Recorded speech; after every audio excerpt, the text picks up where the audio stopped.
Well, I went to North Georgia College and State University, which is a mouthful, in Dahlonega, Georgia. Graduated in December 2010, and I graduated with a finance degree and a leadership degree, of which I use both all the time. I wanted to go work on Wall Street. I found out pretty quickly after I graduated from North Georgia College and State University that Wall Street is not looking for people with finance degrees from North Georgia College and State University. And so I kind of changed and altered my plan. I moved to Atlanta, Georgia. I went to Georgia State University to get a master's of accounting, which lasted weeks. And then I realized I didn't want to do that and made a large donation to the university there. So that landed me in Atlanta, Georgia. Didn't know a lot of people, was coming to Passion City Church, was starting to get plugged in. I was leading a high school family group at the time in Passion Students and was starting to meet people and kind of get connected, but I got invited to a party that first year that I was here. Now, I'm an extreme introvert. Like, you give me the test and I will break the record on the introvert scale. And so I get invited to a party. I hate parties. I don't ever want to go to a party. The worst possible scenario for me is to be invited to a Halloween party. Because not only do you have to go to a place where there's a lot of people who you don't know, you also have to dress up and then go to a place where there's a lot of people you don't know. And this is a double whammy for me. So I do get, I wear the least thought out costume I could possibly wear. Not costume, that would be a bold statement. I just wore a t-shirt and showed up to this party. And as I showed up to the party, not knowing anybody there, I walk into the house. I'm kind of moving down the main hallway. I look to my right down this little lane that goes to the kitchen. And when I looked down that way, I saw this girl all the way up against the counter in that room. And when I saw her, I literally just went like this. And drool started to come out of both sides of my mouth. And I didn't talk to her. Lord, I would have never talked to her because I didn't have time to work the system. You understand the system, right? Where you begin investigation, you put all the social medias together, you figure out what you can find, where did they go to school, who are their friends, how many mutual friends do we have? Do we have any mutual friends? Is that going to be a problem? If we don't have any mutual friends, okay, we do have a mutual friend, but I don't even know them, but Facebook says we're mutual friends, so I'm going to reach out to them to see if we can make some kind of connection. And then when I talk to them, it won't be like weird out of the blue. You know that's how it works now. I definitely would not have talked to her the first time I saw her. So I see her, I start asking all these other people that I don't know, hi, I don't care who you are, do you know who that person is over there?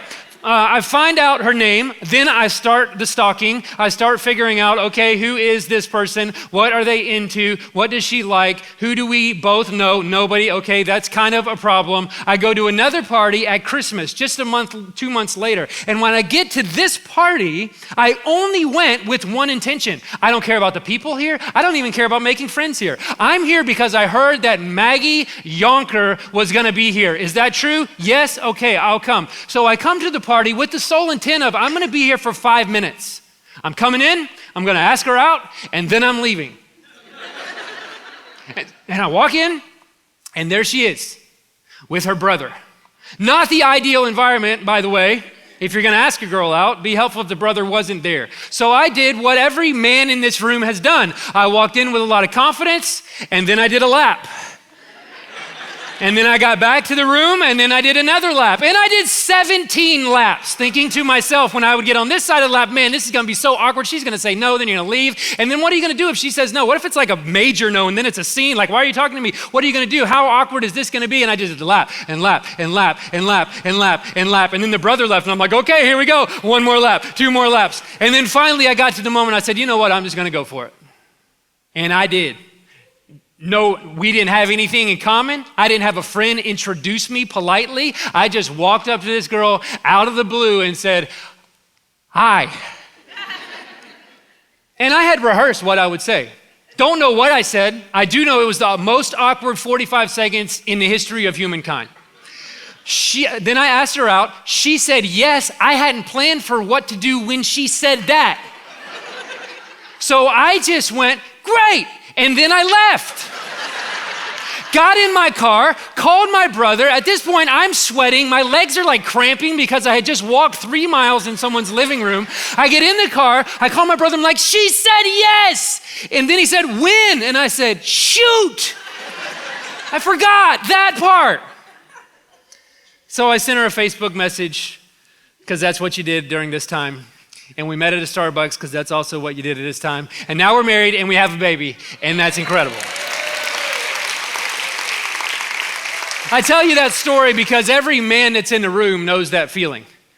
You know what I mean? That awkward, like, whoa, I don't know how this is gonna go, man. I guess gotta press through and go for it, but I don't know how this is gonna go. I'm gonna just do one more lap and talk myself into it. And what we're talking about today, when we talk about living a winsome life, when we talk about the idea that we are God's plan A to reach the city and the world. For most of us, we're all familiar of what it feels like to know that and accept that and acknowledge that and to just keep doing laps. I don't know how this is gonna go. This could be awkward. What if I talk to that guy at my work and it's awkward? Then we like kind of ruin our whole relationship. I'm just not gonna say anything. I'm just gonna do another lap. I'm just gonna do another year-long lap without ever leveraging this relationship for something that matters. And what I learned in that moment with my wife is this: if you believe that the potential of the reward is worth it, you will endure the risk. You will endure any risk if you believe that the reward is worth it. And I want to call all of us up today to the greatest reward there ever has been, which is heaven multiplying and heaven becoming more populated because of the lives we live on planet Earth. And I want us to be inspired today by the Apostle Paul, who's the most bossed Christian who has ever lived. Amen? We don't give this guy enough credit.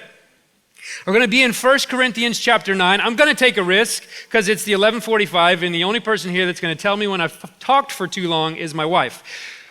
But I would like to try to read almost a whole chapter of scripture and do a Bible study. Anybody up for that? Okay, 1 Corinthians chapter 9. I'll pick up in verse 1. Get comfortable. It says this, Paul writing, "Am I not free? Am I not an apostle?" Now let me just set the backstory of where chapters 1 through 8 have been. Paul, he's writing to the church in Corinth, and conflict has risen up in the church of Corinth, and it's all been based on who are our leaders, and are they actual tested, tried, and true leaders. So some people are saying, I follow Cephas, and some people are saying, I follow Apollos, and some people are saying, I follow Paul, and I follow this person and that person, and all this conflict has risen up as to like, who are we actually supposed to follow and how do we know who's legit? And so Paul is writing this chapter is a defense of his position to the church, saying, I am an apostle, not by my own choosing, but because Jesus Christ has put that on my life. So this is the heart behind what Paul is writing. He says, am I not free? Am I not an apostle? Have I not seen with my own eyes Jesus our Lord? Are you not the result of my work in the Lord? Even though I may not be an apostle to others, so some people are saying, you're not one of the 12, so you're not one of the apostles. Even though some people are saying that, surely I am to you, for you are the seal of my apostleship in the Lord. Verse 3, this is my defense to those who sit in judgment on me. Don't we have the right to food and drink? Don't we have the right to take a believing wife along with us, as do the other apostles and the Lord's brothers and Cephas? Okay, so what's happening here is Paul is explaining that he is a true apostle, and with true apostleship comes certain rights that all the other apostles are taking advantage of. And Paul is saying, I have every single right to have everything that they have because I too am a disciple. That's what he's saying here. Or is it only me and Barnabas who lack the right to not work for a living? The root of this right is that the funding of his ministry would come from the church in Corinth. So Paul is saying, hey, all of the other apostles, they're funding, how they're doing what they're doing is all being funded by the church. But now, because there's conflict around whether I'm a true apostle or not, you're saying to me, should he receive funds from the church or not? And Paul is defending his position and saying, hey, I have every single right to do that. Verse 7, who serves as a soldier at his own expense? Who plants a vineyard and does not eat its grapes? Who tends a flock and does not drink the milk? Do I say this merely on human authority? Doesn't the law say the exact same thing? For it's written in the law of Moses, do not muzzle an ox while it's treading out the grain. Is that about oxen that God is concerned? Surely he says this for us, doesn't he? Yes, this was written for us, because whoever plows and threshes should be able to do so in the hope of sharing in the harvest. Again, all this, his defense. If we have sown spiritual seed among you, is it too much if we reap a material harvest from you? If others have this right of support from you, shouldn't we have it all the more? So you kind of get the feeling of what Paul's rising up and saying here. But then listen to this next verse. But we did not use this right. On the contrary, we put up with anything rather than hinder the gospel. So here's what Paul's saying. Paul is saying in his ministry, which is amazing, the proclamation of the gospel, he is planting churches all over the world, and he's saying, hey, I have every single right for the church to be the one who is funding my mission here, but I never once exercised that right. Why? Because it wasn't a right of mine? No, I laid down my right to be right so that I could instead be light. And so there's conflict around whether I'm an apostle or not, and if there's conflict around that, I'm not gonna take a penny from the church, even though I could because I'm apostle. I'm gonna lay that down. I'm actually gonna work as a tent maker and get my hands all jacked up, and my back's gonna be all jacked up. Why? Because if me taking money from the church is gonna cause conflict in the church and confusion in the church, and is gonna sidetrack my mission on planet Earth, which is the people in Corinth coming to life in Jesus, I'll never take a dime. Even though I am entitled to it, I deserve it, I have every right to do that. I will never take a dime. This is Paul's heart. Pretty amazing, isn't it? He says, don't you know that those who serve in the temple get their food from the temple, and that those who serve at the altar share in what is offered on the altar? In the same way, the Lord has commanded that those who preach the gospel should receive their living from the gospel. Verse 15, but I have not used any of these rights. And I am not writing this in hope that you would do such things for me. So he's going, hey, this isn't a guilt trip. I'm not telling all of you people now in Corinth, I have every right for you to fund my mission like all these other apostles. Now here comes this bucket and put your money in there. You go, no, I don't want any money from you. That isn't the point of me telling you this. I'm more so telling you this to bring validity to my message and to the evangelization of Corinth. In the same way, jumping just down, verse 16. For when I preach the gospel, I cannot boast because I am compelled to preach. Woe to me if I do not preach the gospel. If I preach voluntarily, I have a reward. If not voluntarily, I am simply discharging the trust committed to me. What then is my reward? Just this, that in preaching the gospel, I may offer it free of charge, and so not make full use of my rights as a preacher of the gospel. See, in our context right now, everybody knows what right I have. I have the right to do this. I deserve that. I've earned this. I have the right to do this. And Paul is saying, hey, on a way bigger level, I have the right to do all of that. And I deserve all of that. But I will not take advantage of all that if it costs me what I want most, which is this city coming to life in Jesus. I'll lay even if it means I got to work 10 times as hard, even if it means I got to be up all night preaching the gospel and then up early the next morning making tents so I can get more money so I can preach the gospel. If that's the way I have to do it to keep the message, to keep the main point, then here we go. His life was so clear. His mission was so evident, and he wasn't willing to let anything sidetrack him from what God had called him to do. Now, these verses everybody will be familiar with, but I want you to see them in new light now, knowing the backstory of this chapter. Though I am free and belong to no one, I have made myself a slave to everyone, to win as many as possible. To the Jews, I became like a Jew to win the Jews. To those under the law, I became like one under the law, and then makes it clear, even though I myself am not under the law anymore. I have experienced the grace of Jesus. I'm no longer under the old covenant law. Now I'm under grace. Even though I'm not under that, I became as though I were under that so that I could win those under the law. To those not having the law, I became like one not having the law. Though I am not free from God's law, but I'm under Christ's law, so as to win those not having the law. Verse 22, to the weak I became weak to win the weak.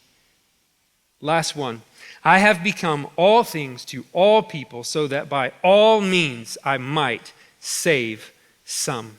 I do this for the sake of the gospel, that I may share in its blessings. What a clear picture of a life laser focused on the mission Jesus has given us for our time on planet Earth. What a sacrificial life. You know how easy it would have been for Paul to just roll on out of there? I have every right to do this.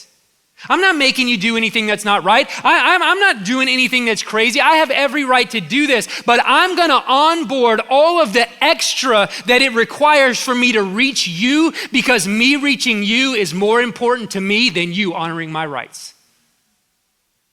What a life. What a laser-focused life. I want to read you how Eugene Peterson translates these last few verses in the Message, and then we'll jump down and I have a few points to pull out for all of us. He says this, listen carefully.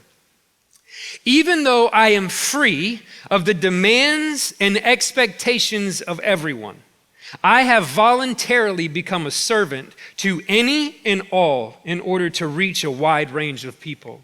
Religious, non-religious, meticulous moralists, loose-living immoralists, the defeated, the demoralized, whoever.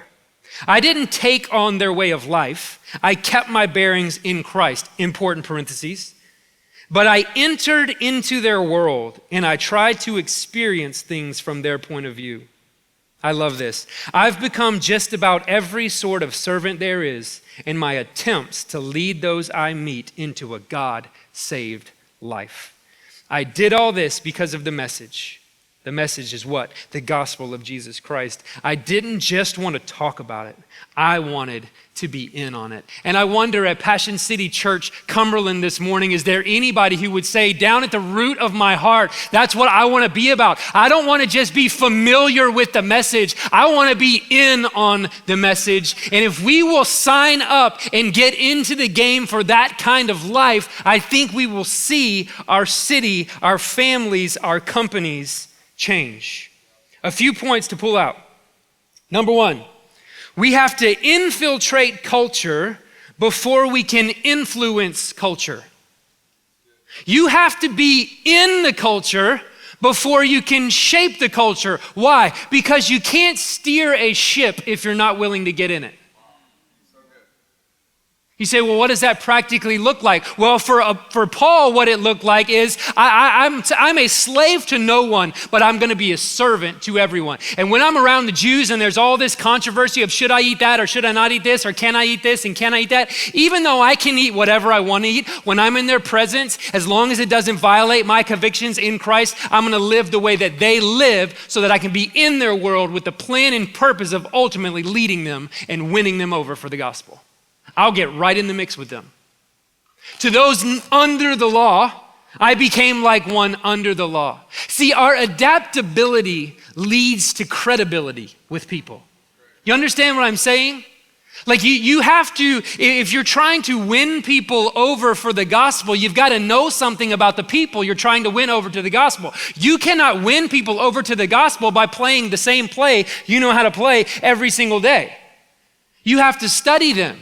Like I did Maggie before I asked her out. I said, what's she into? Then I found out she went to Georgia Tech. And then I said in my car, there's no chance somebody from Georgia Tech is ever going to date somebody that went to North Georgia College and State University. But the Lord is gracious, and here we are. I knew that she was going to Haiti, which was weird. It was borderline stalking, but stalking's only weird if you don't marry the person. And so when I came to talk to her, I knew I had all this around in my mind, and I'm thinking, okay, keep this compartment and this compartment. I know that you know all that, but maybe don't say all that because that's a little weird. And so I got up to her and just said, so, Haiti, And you're like, how do you know that? Why? Because I've watched your life. Because I know about you. I know about what you like. I know about what you care about. I know about what you're into. And I'm willing to do the background work of coming to the table and being interested in the things you're interested in. Why? So that when we pass in the hallway, we can strike up a conversation. It's not, hey, see you never. It's more like, hey, how about that game? I don't care anything about the game. I care about you, and you care about the game, so I care about the game. So let's talk about it. Why? Because then we have more conversation. And the more conversation we have, the further down the road we can get. And if we can get down the road, I believe you will be led to the path of light and you'll be won over for the gospel.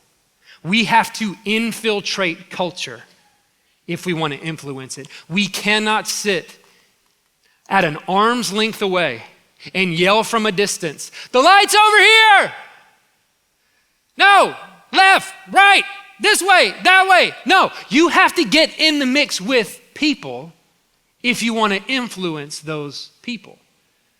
And so I want to ask you, what does that look like for your life right now? How are some practical ways that you're doing that right now?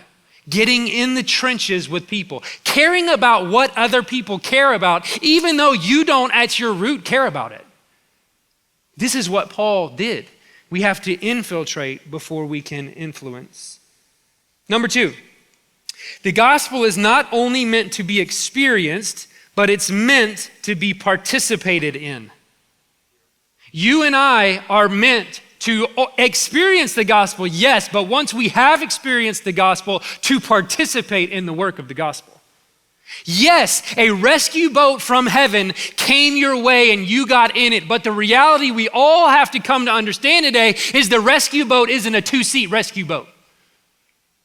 And if it came to us, it should go back out, and we should have a lot more people. We should be joining the work. We should be joining the mission of seeing people come to faith on planet Earth, in our city, in our neighborhood.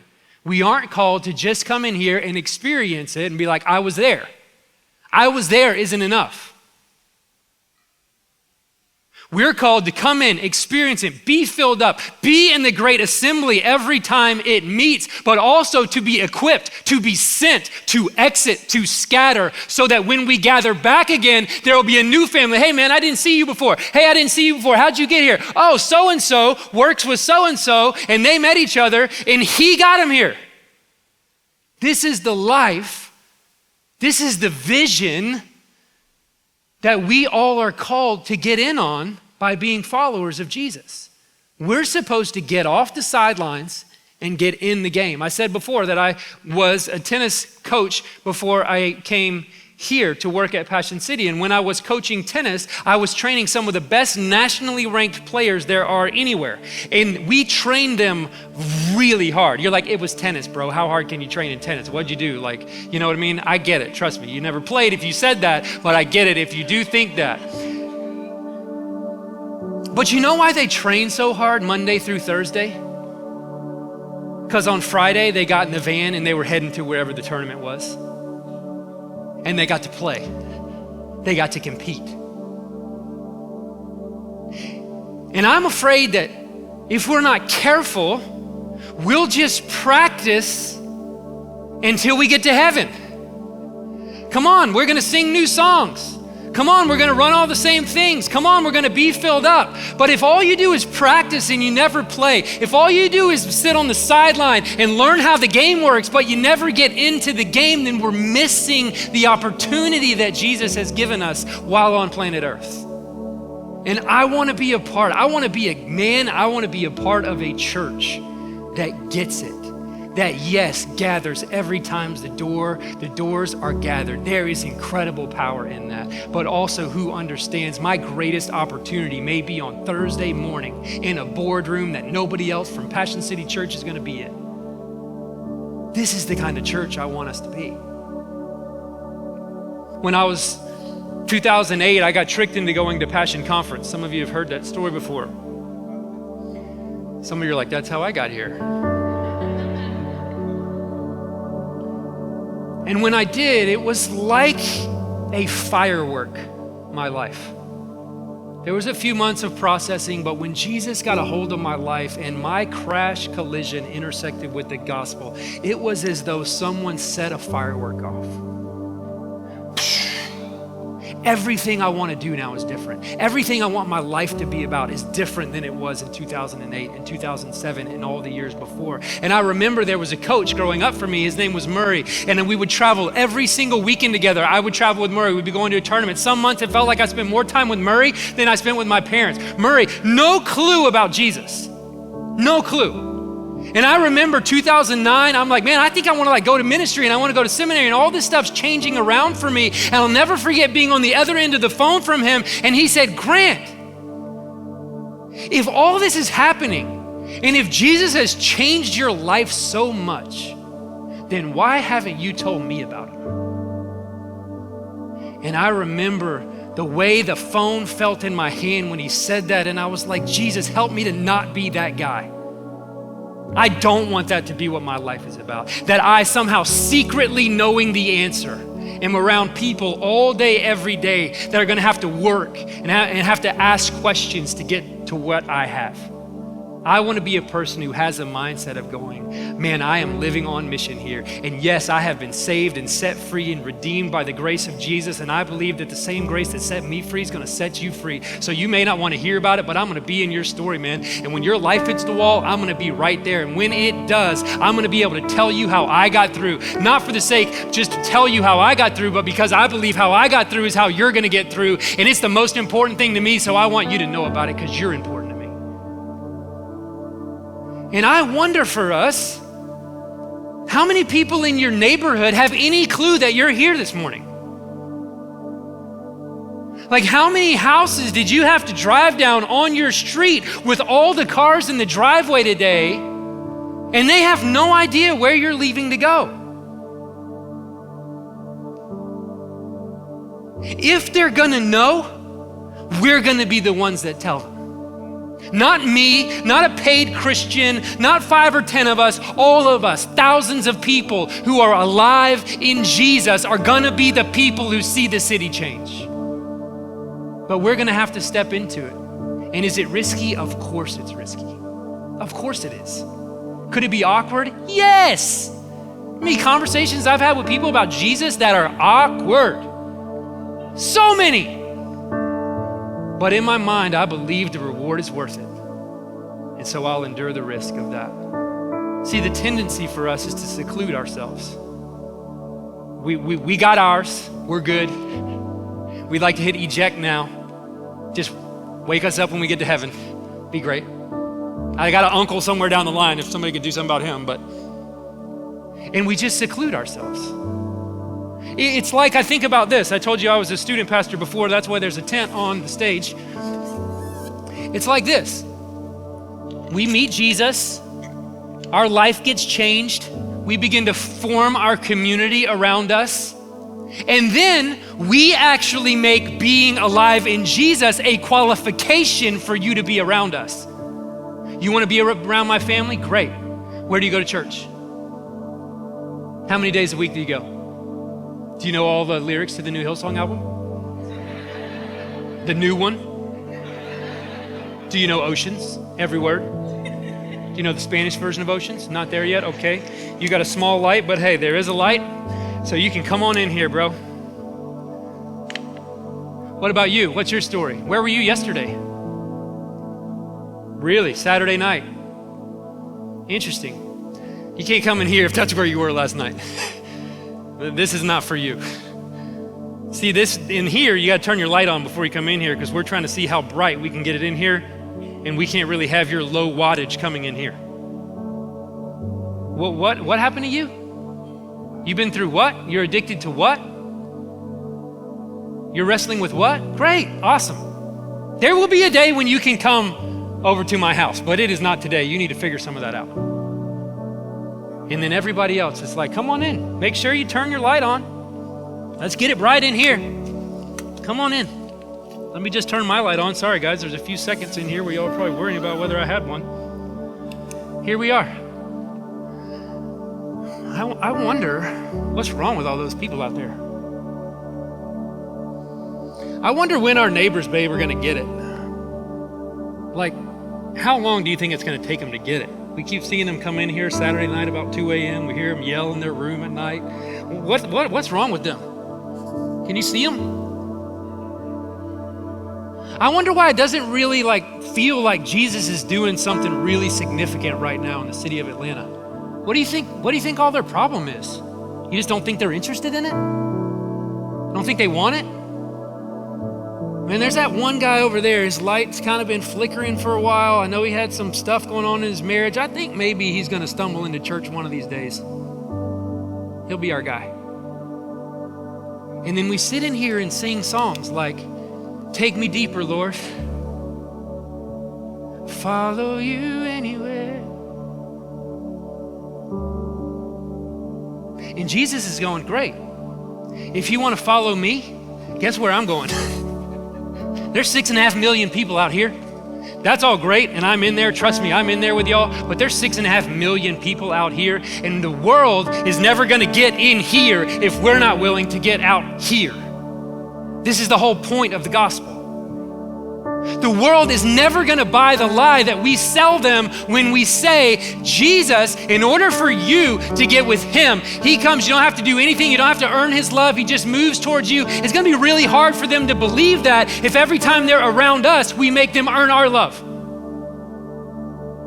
Oh, Jesus, you don't have to do anything. You don't have to do anything to get in that thing with him, man. Jesus, you just come like you are. Now to get in mine over here, bro, you're going to have to, whatever happened Friday night, you're going to have to get rid of that. You want to come over here and be around my family.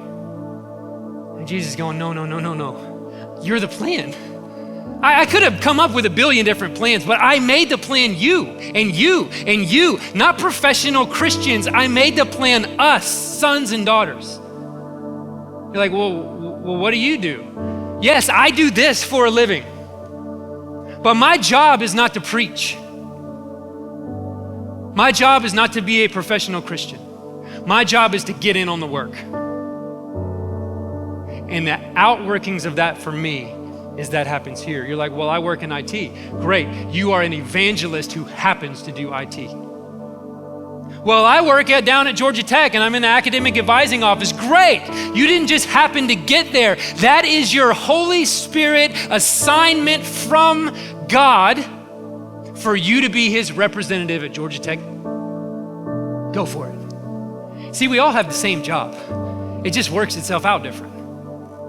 And you have to see it that way if we want to see the world change. And I know the rebuttal. I know what you feel when you say that is, man, what do I even say? What if I don't know the answer? That's what kept me on the sideline for a long time. What if I don't know what to say back to him? Can I just relieve the tension a little bit in the room? The world doesn't need you to be perfect. The world just needs you to be present. They just need you to be there.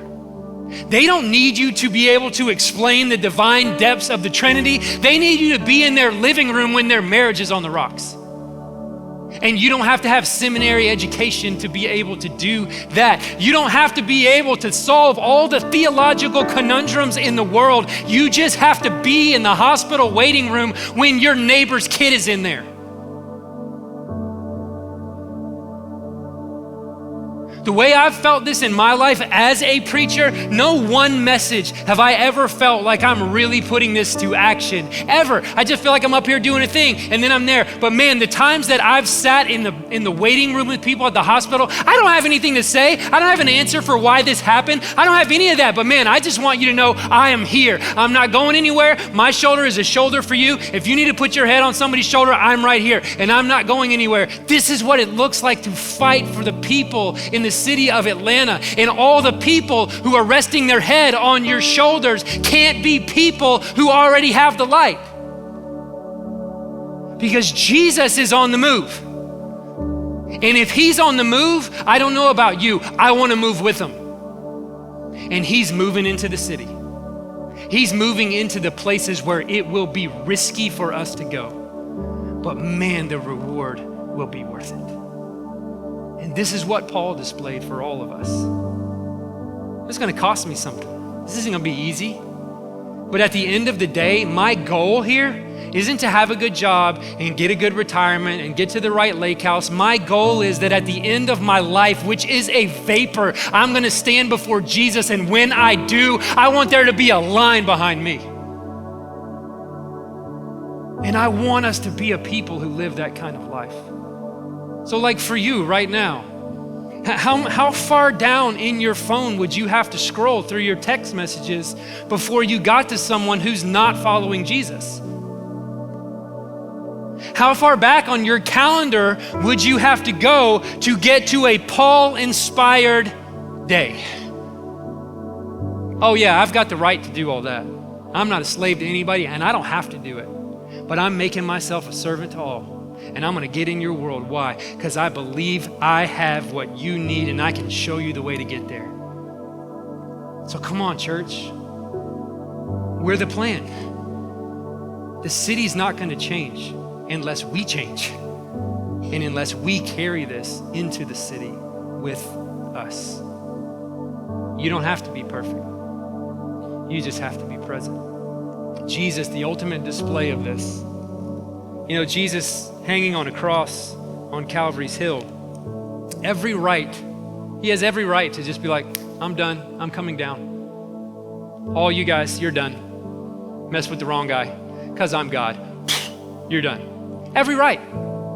But he didn't. What did he do? He endured it. He made himself weak. Why? So that he could do what Paul said, so that I could win the weak. And who were the weak? Every single one of us. You, me, every single person who was separated from God. Jesus knew, I have every right to hit eject at any point, but what's gonna make me God isn't me coming down off this cross, it's me staying on this cross. And so I'm gonna endure the pain to win that son and to win that daughter. And I want that kind of servant heart. I don't wanna make my life about me. I want to live on purpose, so that at the end of the day, when I get to heaven, it's way more crowded than it would be if I made my life all about myself.